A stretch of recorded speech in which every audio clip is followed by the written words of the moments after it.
Hi students, let us continue with the languages that are used in the structured query language. So far I have explained about the data definition language, data manipulation language, and now let us see what is DCL, data control language.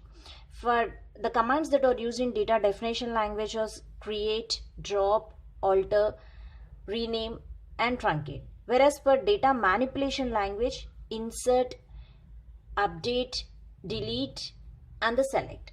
Now let us see what are the commands that are used in the data control language. Actually, the main use of this data control language is to control user access.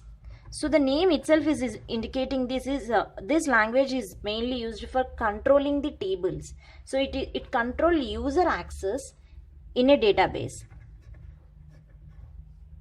And related to the security issues also. Why we are controlling the database? Related to security issues.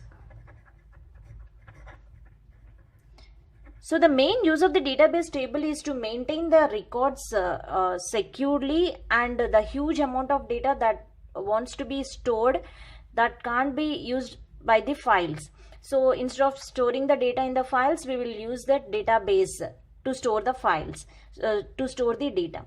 So if you want to store any data, you need some security. So without security, we can't put our the important data that is related to the organization. Okay, so for that you need some security access. So this control language, data control language, is used to control user access. Means the person who has the permissions to view the database or to modify the database, that person can only enter the database. Means he can access the database.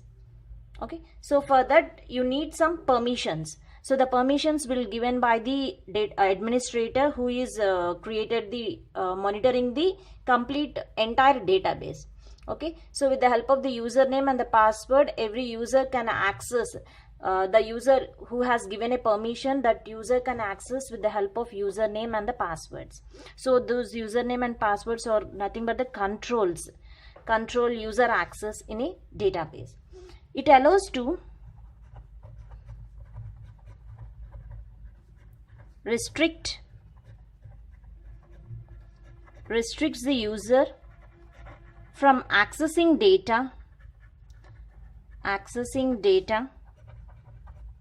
in database schema. So that I said. So the main use of this DCL is to allow the restrictions to the user from accessing the data in database.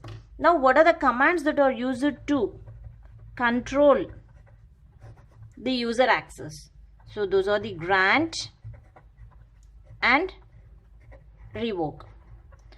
So the names are saying that grant means the administrator is granting the permission to the user to access the database, whereas revoke means releasing the permissions. Means if the person is about to quit that organization, you have to release the permissions to access those database. Means you're updating the control access. Means you're updating the usernames and the passwords, and you're giving permissions to the another with the help of the revoke. So grant is giving the permissions, revoke means releasing the permissions. So now let us see what is a grant command.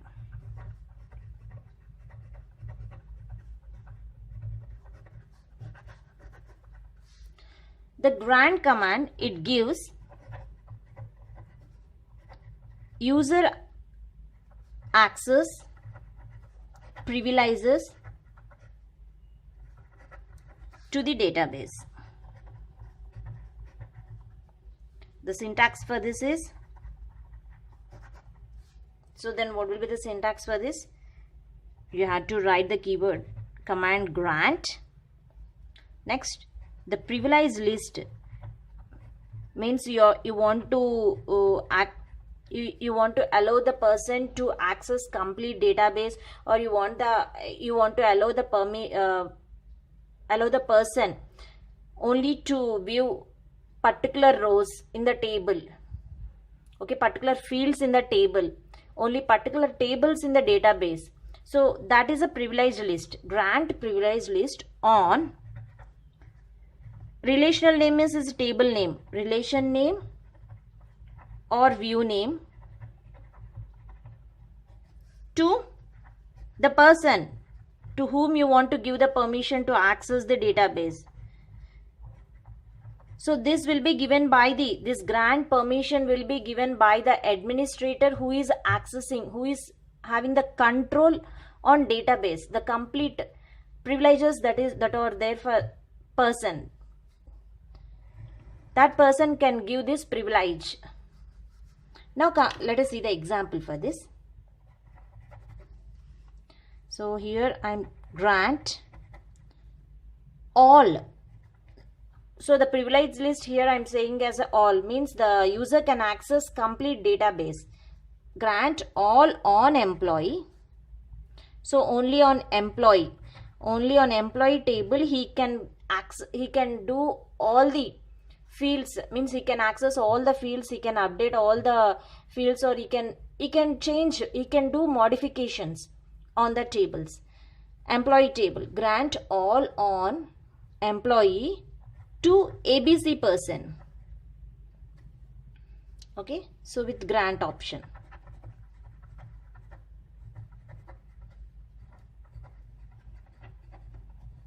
So this is the syntax. So here user ABC has been given permission to view and modify the records in employee table.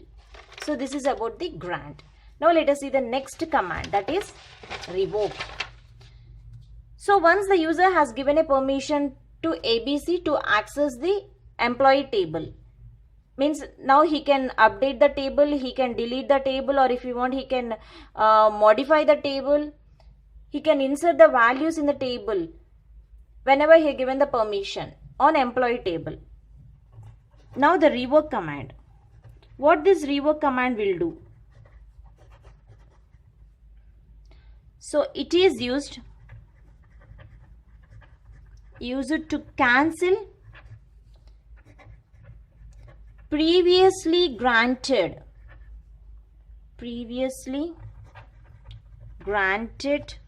or denied permissions. So the revoke means, so previously I granted a permission to the ABC. Now I can cancel the permission to that ABC person. So this revoke command is used to cancel previous granted permission or denied permission. So suppose you block one person. Okay, suppose if you want to give the permissions to that person, you can give with the help of the revoke command. So all the denied permissions will be released, and that person can granted to access the database with the help of the revoke. So the granted can be released, the released person can be granted.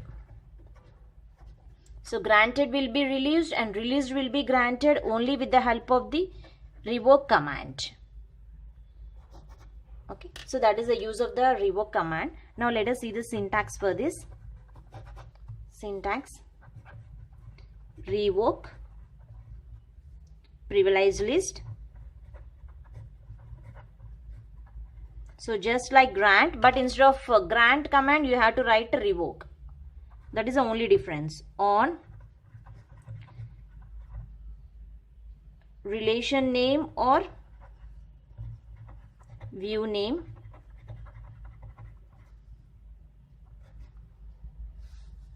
from particular username.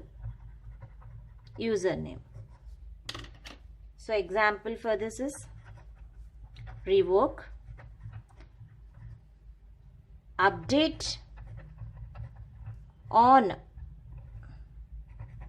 employee table from